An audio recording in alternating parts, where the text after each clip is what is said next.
Such a fun time in sports. In case we didn't make it clear enough, Cavs-Pacers Game 6 is tonight in Naptown. Staying in these, another Game 6, Raptors-Wizards in our nation's capital. But, Max, which team needs to avoid a Game 7 more, Cleveland or Toronto? It's actually my pick as Eastern Conference champions, the Toronto Raptors.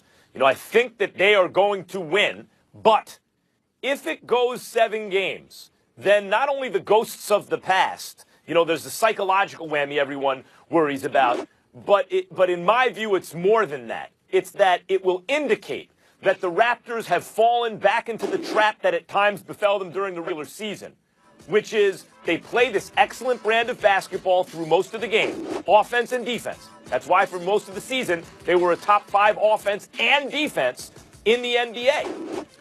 They're the better team. But toward the end of games, for whatever reason, they start playing hero ball, isoing Lowry and especially DeRozan. And neither one, first of all, isoing those kind of players late in games anyway is not as good as, oh, here comes a double team, pass out of it.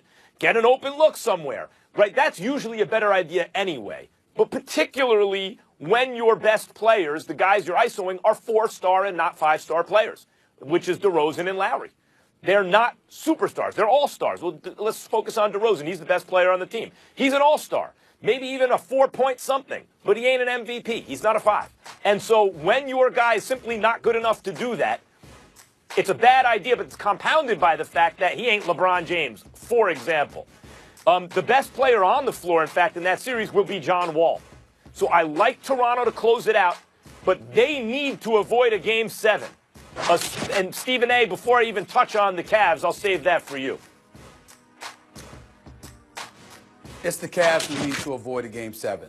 It's not just because of the threat of anything being able to happen in the Game 7 with this anemic offense. They've been putrid. They're the worst offensive team in this postseason, averaging better than 94 points per game, when you have a slew of teams averaging 110 and above.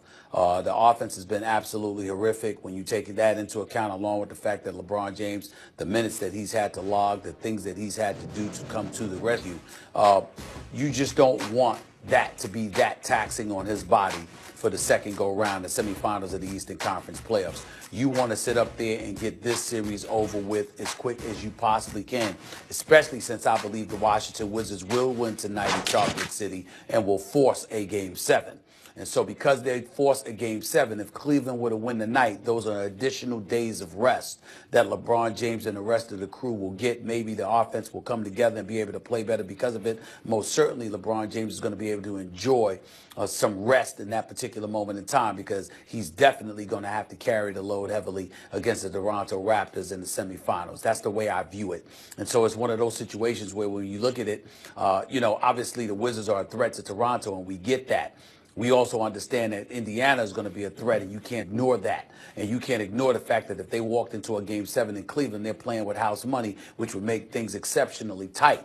But I think the biggest reason I say Cleveland as opposed to Toronto is that Toronto have enough bodies, and they rely upon more than just one person in order to win these basketball games for them, whereas Cleveland doesn't have that luxury. It's LeBron or bust. It's just that simple. And because of that, you need him as fresh as you could possibly do. Have him. You got to end it tonight.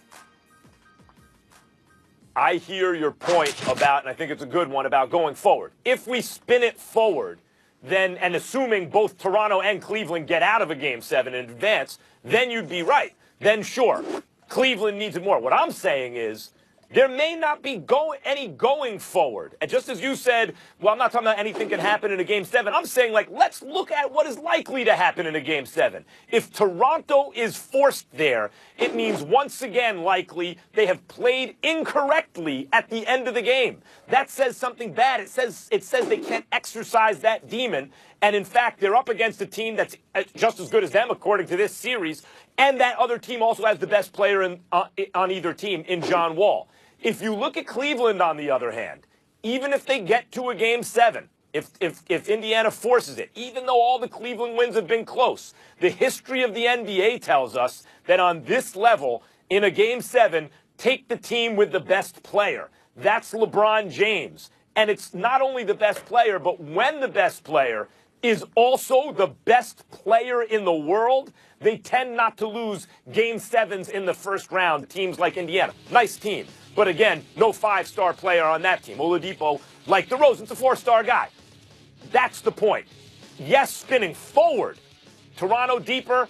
Cleveland needs to avoid game seven more going forward. I'm saying Toronto wants to go forward, right? So does Cleveland.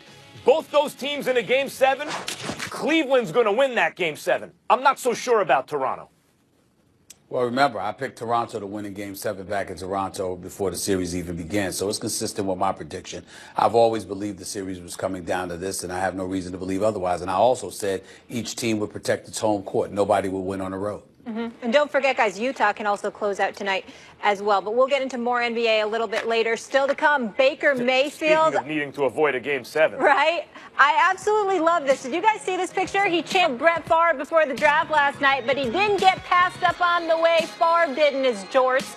Adam Schefter fills us in on why the Browns took Baker #1. And Lamar Jackson might have been the last pick of the first round, but don't miss what the fellas say about his fit in Baltimore. Could Joe Flacco be done sooner than we thought? All that and more coming up next. Think about this for a second. I'm going to give the ultimate compliment. Their only loss was by a single possession. This dude is special. That's nothing new.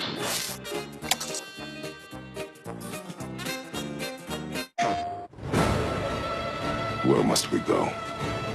To a realm beyond your own. The road ahead is long and unforgiving.